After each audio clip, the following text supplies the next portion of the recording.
আল্লাহ আমার রব, এই রবি আমার সব। দামে দামে তন মনে তারি অনুভব।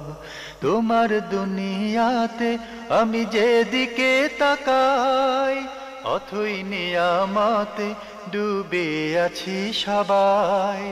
পাক পাখালির গানে শুনি তসবিহ কলরব, তসবিহ কলরব। আল্লাহ আমার রব, এই রবি আসসালামু আলাইকুম, আলহামদুলিল্লাহ, আসসালাতু ওয়াসসালামু আলা রাসূলিল্লাহ। প্রিয় দর্শক, আপনারা যারা দেশে আছেন প্রবাসে, সবাইকে জানাই অনেক অনেক প্রীতি ও শুভেচ্ছা। শুরু হলো এনটিভি আয়োজিত অনুষ্ঠান আপনার জিজ্ঞাসা। আপনাদের সাথে আছি আমি জয়নুল আবেদিন আজাদ। আর আপনাদের মনে জাগা প্রশ্নের জিজ্ঞাসার জবাব দিচ্ছেন বিশিষ্ট আলেম ডক্টর মোহাম্মদ সাইফুল্লাহ। আসসালামু আলাইকুম ওয়া রাহমাতুল্লাহি ওয়া বারাকাতুহু। প্রিয় দর্শক, চলুন তাহলে জিজ্ঞাসার জগতে। শুরুতে একটি ইমেল পাঠিয়েছেন আসগর হোসেন বাড্ডা, ঢাকা থেকে। লিখেছেন, মাস্ক পরুন, নিরাপদ থাকুন, এমন কথা বললে কি শিরক হবে? শিরক হওয়ার কিছুই নেই, এখানে শিরকের কোনো শব্দ তো নেই। নিরাপত্তার জন্য স্বাভাবিকভাবেই সতর্কতা অবলম্বন করা এটা জায়েজ। চাই কাউকে যদি বলা হয় তাকে যে মাস্ক পরুন, নিরাপদ থাকুন, এর মাধ্যমে আপনি নিরাপদ থাকতে পারবেন, এটা হলো উদ্দেশ্য। এখানে শিরকের কিছুই নেই। স্বাভাবিকভাবে কোনো বিষয় যদি কোনো বস্তু দিকে ন্যস্ত করা হয়, আর সেই বস্তু যদি বাহ্যিকভাবে মানে ওই কাজের প্রোটেকশান দেয়, ওই কাজকে মানে ঠেকায়, তাহলে সেটাকে নিষ্পত করা জায়েজ রয়েছে। মাস্ক পরলে স্বাভাবিকভাবেই মানুষ ধুলাবাড়ি থেকে তো সে নিরাপদ হলো, ঠিক না? সুতরাং মাস্ক পরার মধ্যে দূষণ থেকে মুক্ত থাকার একটি সম্ভাবনা আছে এখানে। হ্যাঁ, সুতরাং এটা শিরকের কোনো সম্পর্ক এখানে নেই। যদি মানে প্রত্যেকটি কাজের মধ্যে যদি আমরা শিরক খুঁজি, তাহলে এটা আমাদের ভুল ধারণা হবে, কারণ এটি ইবাদতের সাথে সম্পৃক্ত নয়, আল্লাহ তাআলার সাথে কোনো কিছুকে এখানে শরীক করা হয়নি। সেই ইন্টেনশন নেই, সেই নিয়তি এখানে নেই। প্রিয় দর্শক, আমরা খুবই ছোট প্রশ্ন কিন্তু খুবই গভীর বিষয়ে অবগত হলাম। প্রিয় দর্শক আরও লিখেছেন, কারো বয়স বেড়ে যাচ্ছে কিন্তু বিয়ে হচ্ছে না, এই অবস্থায় কি করণীয়? তাড়াতাড়ি বিয়ে হওয়ার কোনো আমল আছে কি? যদি কেউ মনে করেন যে তার বিয়ে হচ্ছে না, তিনি আল্লাহ তাআলার কাছে বেশি বেশি করে দোয়া করবেন। 1 মাস একাধারে তাহাজ্জুদের সালাতের পর তিনি দোয়া করবেন, তাহলে ইনশাআল্লাহ তাআলা আমরা আশা করি যে তার বিয়ে হয়ে যাবে। এই ধরনের পরামর্শ আমরা ইতিপূর্বে আমাদের স্টেজ থেকে দিয়েছিলাম। 2 জন আমাকে টেলিফোন করেছে, তাদের বিয়ে হয়েছে। আমি মানে আজকের এটা জানালাম, অভিজ্ঞতা লব্ধ জ্ঞান বটে। না, কারণ হচ্ছে আল্লাহ তাআলা যে সময়গুলোতে দোয়া কবুল করে থাকেন, সেই সময়গুলোতে আল্লাহর কাছে বললে অবশ্যই আল্লাহ রাব্বুল আলামিন বান্দার, কিন্তু বান্দা অস্থির হলেও চলবে না। বান্দার কথা আল্লাহ রাব্বুল আলামিন কবুল করবেন, কিন্তু অস্থির হলে চলবে না। ধৈর্য ধরতে হবে, ধৈর্য ধরে আল্লাহর কাছে চাইতে হবে। সেই চাওয়া আমাদের কাছে নেই। আমরা চাই মানে এখন দেই না কেন আল্লাহ তাআলা? আল্লাহ সুবহানাহু ওয়া তাআলা তো তার সুন্নাতের পরিপন্থী কোনো কাজ আল্লাহ তাআলা করেন না। আল্লাহ তাআলা সুন্নাহ হচ্ছে আল্লাহ রাব্বুল আলামিন দেবেন, কিন্তু কিছু সময় অবশ্যই থাকবে, এর জন্য কিছু সময় অবশ্যই থাকবে। এর জন্য অপেক্ষা করতে হবে, বারবার চাইতে হবে। আল্লাহ তাআলার কাছে আপনি বারবার চান, অবশ্যই ইনশাআল্লাহ তাআলা আল্লাহ সুবহানাহু ওয়া তাআলা ব্যবস্থা করবেন। আমরা খুবই গুরুত্বপূর্ণ বিষয়ে অবগত হলাম। প্রিয় দর্শক আরও লিখেছেন, একটি বইয়ে পড়েছি ইয়া লতিফু প্রতিদিন সকাল সন্ধ্যায় 100 বার পাঠ করলে 40 দিনের মধ্যে বিয়ে হয়ে যাবে। এই বক্তব্য কি হাদিস সম্মত? না, এই ধরনের বক্তব্য হাদিস দ্বারা প্রমাণিত হয়নি। ইয়া লতিফু ইয়া লতিফু এটা বললে যে মানে বিয়ে কতবার পড়তে হবে? 40 দিনের মধ্যে, আর সকাল সন্ধ্যা 100 বার পাঠ করলে, সকাল সন্ধ্যা 100 বার পড়লে না, এই ধরনের কোনো হাদিস সাব্যস্ত হয়নি। এগুলো আমরা অনেকেই নিজেরা তৈরি করে নিয়েছি। আরেকটা বিষয় আছে, কারো অভিজ্ঞতা আছে কিনা আমার জানা নেই, কিন্তু অভিজ্ঞতার মাসআলা সম্পূর্ণ আলাদা। এটা এই ধরনের অভিজ্ঞতা আমার কাছে জানা নেই। বাকি হাদিস দ্বারা এই ধরনের কোনো বক্তব্য সাব্যস্ত হয়নি। কারণ অভিজ্ঞতা হলে সে তার অভিজ্ঞতা লব্ধ, তার অভিজ্ঞতা হাদিস সম্মত, হাদিস সম্মত রয়েছে। এই পার্থক্যটা আমাদের বুঝতে হবে। প্রিয় দর্শক আরও লিখেছেন, কোন দোয়া বেশি বেশি পড়লে দুনিয়ার হতাশা, দুঃখ, কষ্ট, গ্লানি দূর হবে? কোন দোয়া বেশি বেশি পড়লে? সেখানে অনেকগুলো দোয়া রয়েছে। আল্লাহুম্মা লা সাহলা ইল্লা মা জাআলতাহু সাহলা, এটা পড়তে পারেন। লা ইলাহা ইল্লাল্লাহুল আলিমুল হালিম, লা ইলাহা ইল্লাল্লাহুল রাব্বুল আরশিল আযীম, লা ইলাহা ইল্লাল্লাহু রাব্বুল আরশিল কারীম, লা হাওলা ওয়ালা কুওয়াতা ইল্লা বিল্লাহ। এগুলো বেশি বেশি করে পড়তে পারেন। এই দোয়াগুলো কোনো ব্যক্তি হতাশা, তারপরে বিপদগ্রস্ত, সংকট, সমস্যা এগুলোর জন্য তিনি পড়তে পারেন। তবে এই দোয়াগুলো অবশ্যই আপনাকে শিখে নিতে হবে।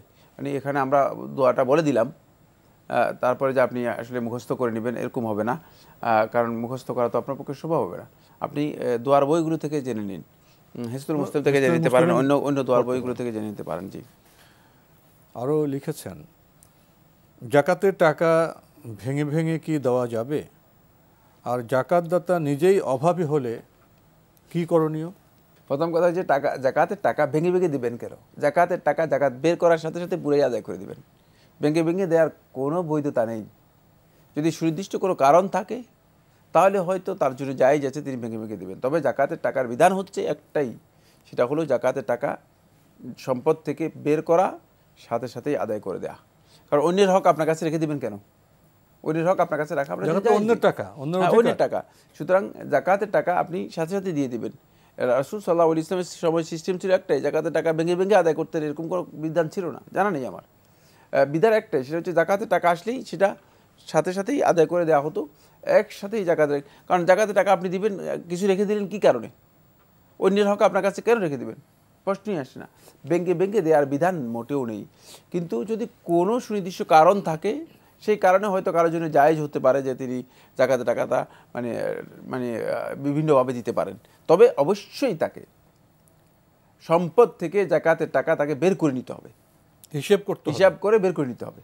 জাকাতের টাকা বের করে নিতে হবে, বের করে এরপরে তারপরে তিনি আদায় করার বিষয়টি হয়তো কোনো কারণে তার জন্য বৈধ হতে পারে, কিন্তু সেটা সুনির্দিষ্ট কারণ থাকতে হবে। এরপরে যে মাসআলাটি জিজ্ঞেস করেছেন বা যে প্রশ্নটি করেছেন, সেটা আমার কোনো মানে জাকাতদাতা বুঝি নাই। জাকাতদাতা অভাবী হলে তার উপর জাকাত তো ফরজ হবে না। সুতরাং এটা প্রশ্নই আসে না যে জাকাতদাতা অভাবী হলে, জাকাত যে নিসাব পরিমাণ সম্পদ থাকলে তার উপর জাকাত আসবে। সুতরাং জাকাতদাতা অভাবী হবে এ কথা শুদ্ধ নয়। আমরা জানলাম বিষয়টি সম্পর্কে। প্রিয় দর্শক, আমাদের হাতে আরও একটি ইমেল, যিনি পাঠিয়েছেন নাম প্রকাশে অনিচ্ছুক, লিখেছেন, আপনারা কেমন আছেন? আলহামদুলিল্লাহ। আজকে আমার করা প্রশ্নের উত্তর পেলাম। আমি নির্দিষ্ট করে লিখিনি, তাই আপনারা সঠিক মাসালা দিতে পারেননি। আসলে আমি সংকোচ করেছিলাম, পরে ভাবলাম আমাকে সঠিক মাসালা জানতে হবে। আমার এবং আমার স্বামী রোজা অবস্থায় সহবাস করি এবং তওবা করি। মনে ভয় নিয়ে কি করব, তাই বুখারী শরীফ পড়লাম, জানলাম 60 জন মিসকিন খাওয়াতে হবে অথবা একাধারে 60টি রোজা রাখতে হবে। আমার প্রশ্ন হলো, এই 7 জন ফকির আমি দুজনের পক্ষ থেকে খাওয়াতে পারবো, নাকি দুজনের পক্ষ থেকে আলাদা করে মোট 120 জনকে খাওয়াবো? মনে নানা প্রশ্ন জাগে। অবশ্যই সঠিক মাসলা জেনে তারপর পদক্ষেপ নেব। হ্যাঁ, 60 জন মিসকিন দুজনের পক্ষ থেকে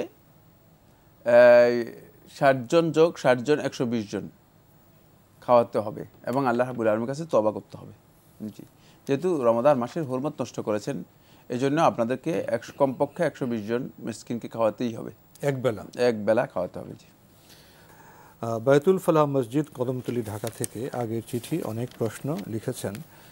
মাঝে মাঝে মনে হয় এত সহজ কোরআন সুন্নাহর অনুসরণ, জীবন সহজ, আমল সহজ, এভাবে চলতে থাকলে আখিরাতেও জান্নাতে অনেক ফজিলত পাব, সব অনেক সহজ হবে। কিন্তু অপরদিকে আবার মাঝে মাঝে মনে হয় অনেক কঠিন সব কিছু, আমি গুনাহ করে ফেলেছি, অনেক হচ্ছে না, পারছি না, নিয়মিত আমল করা কঠিন লাগে, এত দুর্বলতা আমার, এত অপরাধ আমার, কি হবে আমার? আপনি আসলে একটা নিজের একটা কি বলা যেতে পারে যে পরিস্থিতির কথা, মানসিক অবস্থানের কথা উল্লেখ করেছেন। ধন্যবাদ আপনাকে। বাকি এটা শয়তানের একটা ফন্দি। শয়তানের ফন্দিটা হচ্ছে এই, শয়তান আপনাকে যে এইদিকে নিয়ে যাচ্ছে, তা আমার অনেক গুনাহ হয়ে গেছে, আমার তো মনে হয় আল্লাহ তাআলা ক্ষমা করবেন না, আমার তো ইবাদতে কোনো লাভ হবে না, আমি তো জান্নাতে যেতে পারবো না, ইত্যাদি ইত্যাদি। এগুলো শয়তানের ফন্দি। না, শয়তান এই ধরনের ফন্দি করে মানুষদেরকে ভালো কাজ থেকে দূরে রাখার চেষ্টা করে। শয়তানের অপকৌশল অনেক, হতাশা সৃষ্টি করে। হ্যাঁ, হতাশা সৃষ্টি করে, ইবাদত থেকে মানুষকে বিচ্যুত করার চেষ্টা করে। তাই এক্ষেত্রে শয়তানের এই ফন্দি থেকে আপনাকে বাঁচতে হবে, চেষ্টা করতে হবে, সেটা হলো যে আপনি ইবাদত করে যাবেন। আপনার কাজ হচ্ছে আল্লাহর বান্দা হিসেবে ইবাদত করে যাওয়া, এবং আপনি নিশ্চিত থাকবেন যে আল্লাহ রাব্বুল আলামিন সম্পর্কে আমার সবচেয়ে বড় ভালো ধারণা হচ্ছে যে আল্লাহ সুবহানাহু ওয়া তাআলা বান্দা হিসেবে আমাকে ক্ষমা করবেন এবং জান্নাত দিবেন। আশাবাদী হতে হবে অবশ্যই আল্লাহ তার কাছে ইয়ারজুনা রাহমাত রাব্বিহ, তারা তার রবের রহমতের আশা করে, মানে আল্লাহ রাব্বুল আলামিনের রহমতের আশা করে তারপর ইবাদত করতে হয়। ইবাদতের পদ্ধতি হচ্ছে এটি। সুতরাং আপনি যত বেশি আশাবাদী হবেন, তত বেশি ইবাদতে আপনি মনোযোগী হবেন, তত বেশি শয়তান আপনার কাছ থেকে দূরে সরে যাবে। শয়তান আপনার মধ্যে হতাশা তৈরি করতে পারবে না। মানে আপনি যে অবস্থানের কথা উল্লেখ করেছেন, সে অবস্থানটা আসলে শয়তান একটা ফন্দি। শয়তান বিভিন্ন কৌশলে কাজ করে। তো শয়তানের অন্যরকম একটা কৌশল হচ্ছে এই যে শয়তান বলে যে তুমি অনেক গুনাহগার, তোমার গুনাহ অনেক বেশি, তোমাকে ক্ষমা করা হবে না। তো ক্ষমা করা হবে না, তাহলে কি করতে হবে? তাহলে গুনাহ আরো করো, আরো কিছু গুনাহ করো, আরো কিছু অন্যায় করো। হ্যাঁ, এই জন্য শয়তানের এই ফন্দি থেকে আপনাকে বেরিয়ে আসতে হবে। মানে কোনো সন্দেহ নেই, আল্লাহ তাআলা আল্লাহর বান্দাদের সমস্ত গুনাহ ক্ষমা করবেন, এটাই বলেছেন, ইন্নাল্লাহা ইয়াগফিরুয যুনুবা জামিআন। এই আয়াতের মধ্যে আল্লাহ তাআলা ইন্নাল্লাহা, নিশ্চয়ই আল্লাহ তাআলা, ইয়াগফিরুয যুনুবা জামিআন, সমস্ত গুনাহ ক্ষমা করবেন। সুতরাং আমরা যদি আল্লাহ তাআলার কাছে সেভাবে চাই, সেভাবে তওবা করি, অবশ্যই আল্লাহ সুবহানাহু ওয়া তাআলা সমস্ত গুনাহ ক্ষমা করবেন। আমরা জানলাম হতাশ হওয়ার কিছু নেই, ভুলের জন্য তওবা করব, ইতিবাচকভাবে আমল করে যাব। প্রিয় দর্শক আরও লিখেছেন, মুসলিম ভ্রাতৃত্ব যাতে কোনোভাবেই নষ্ট না হয় সেজন্য সতর্কতামূলক কি কাজ করা দরকার? ইসলাম ভ্রাতৃত্বের সতর্কতামূলক কাজগুলো সূরাত আল হুজুরাতের মধ্যে আল্লাহ সুবহানাহু ওয়া তাআলা বিস্তারিত আলোচনা করেছেন। সূরা হুজুরাতটা পুরোটা পড়ে নেবেন, তাহলে একেবারে সব বিষয় পেয়ে যাবেন। একটা বলছে লা ইয়াগতাব বা'দুকুম বা'দা, এক দল আরেক দলের গীবত করতে পারবে না, তাহলে ভ্রাতৃত্ব নষ্ট হবেই।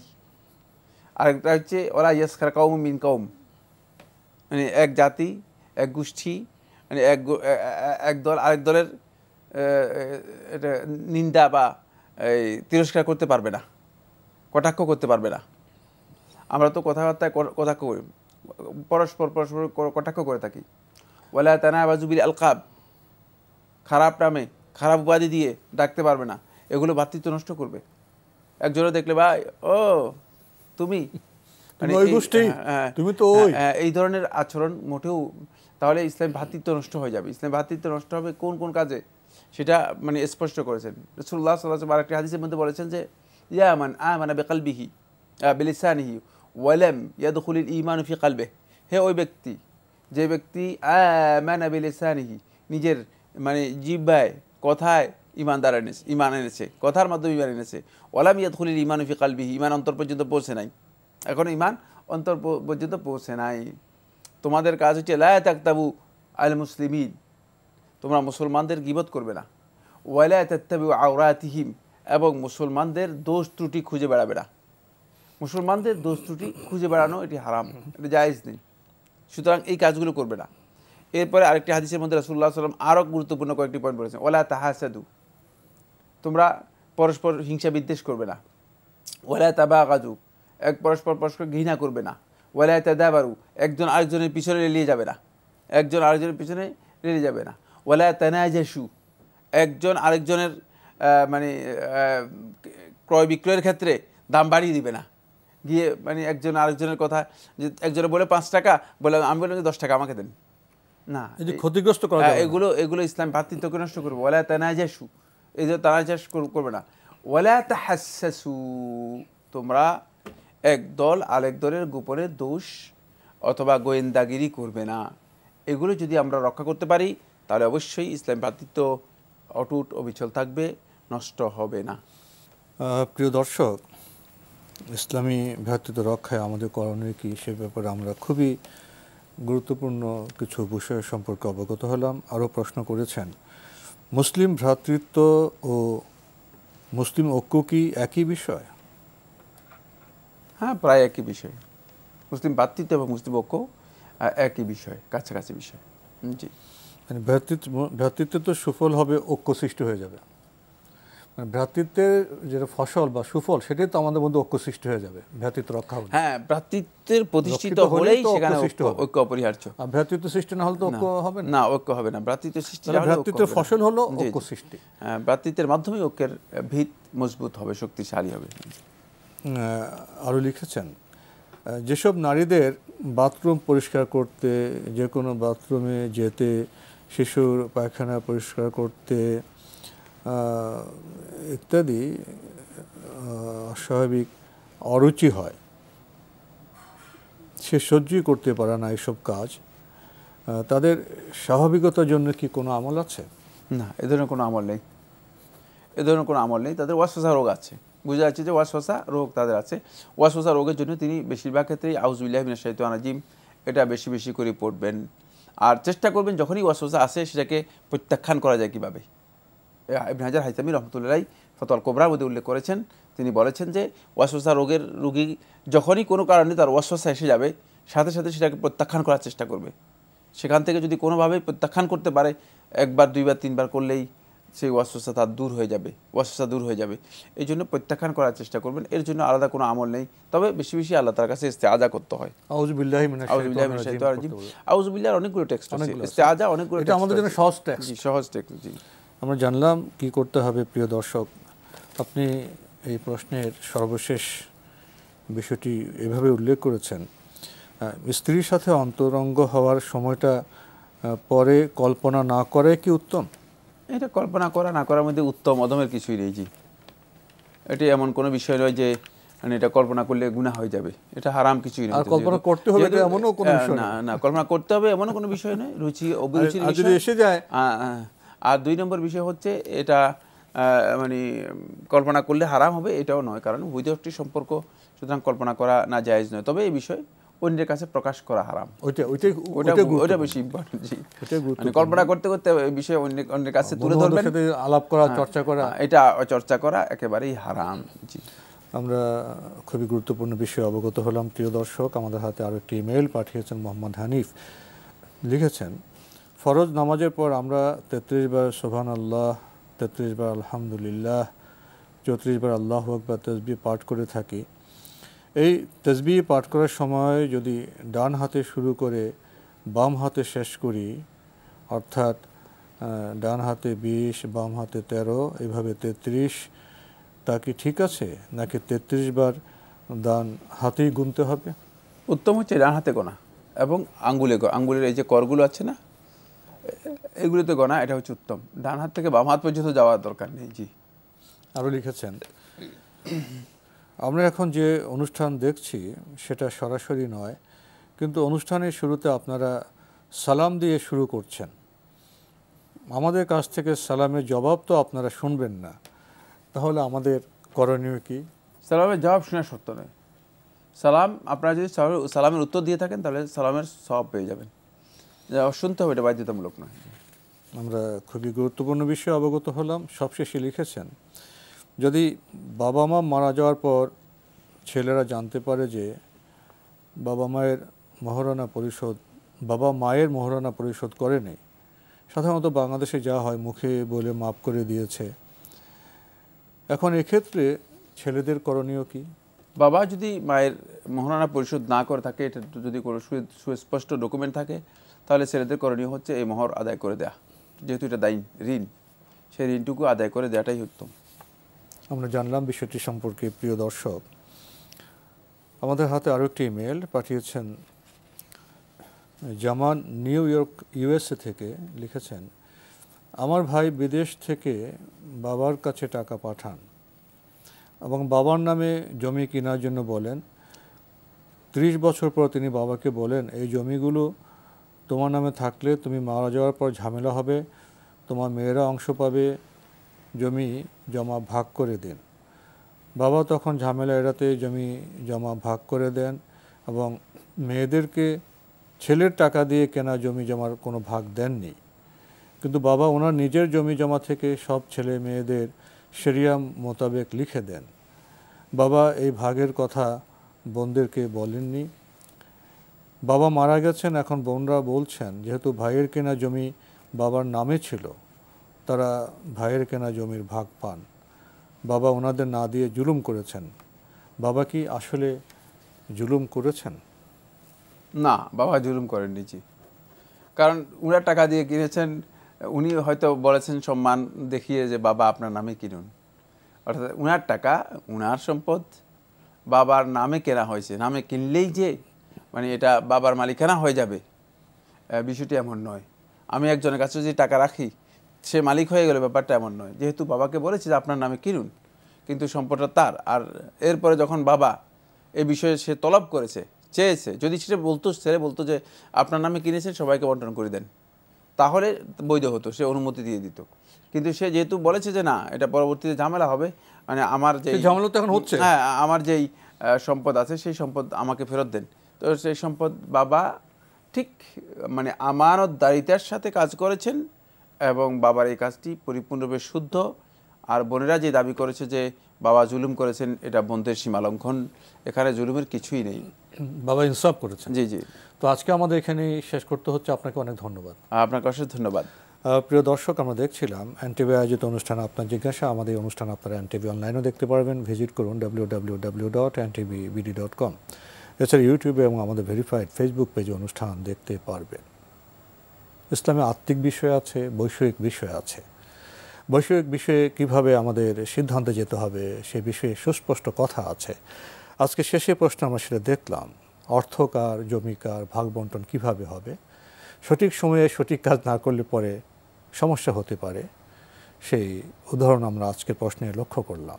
আসুন ইসলামের জমি জমা, সম্পদ এবং বন্টন ব্যবস্থা সম্পর্কে আমরা জানি এবং সঙ্গত কাজ করি, তাহলে আমাদের সামাজিক জীবনে, পারিবারিক জীবনে অনেক বিতণ্ডা থেকে, অনেক সংকট থেকে আমরা মুক্তি পেতে পারব। চিঠি লিখুন, প্রশ্ন পাঠান আমাদের ঠিকানায়। পরিচালক আপনার জিজ্ঞাসা, এনটিভি, বিএসসিসি ভবন, 7ম তলা, 102 কাজী নজরুল ইসলাম অ্যাভিনিউ, কারওয়ান বাজার, ঢাকা 1215। ইমেল অ্যাড্রেস আপনার জিজ্ঞাসা @ntvbd.com। প্রিয় দর্শক, মহান আল্লাহ আমাদের সবাইকে নিরাপদে রাখুন, রাখুন শান্তিতে। আসসালামু আলাইকুম। আল্লাহ আমার রব, এই রবি আমার সব, দামে দামে তুন মনে তারি অনুভব। আল্লাহ আমার রব, এই রবি আমার সব।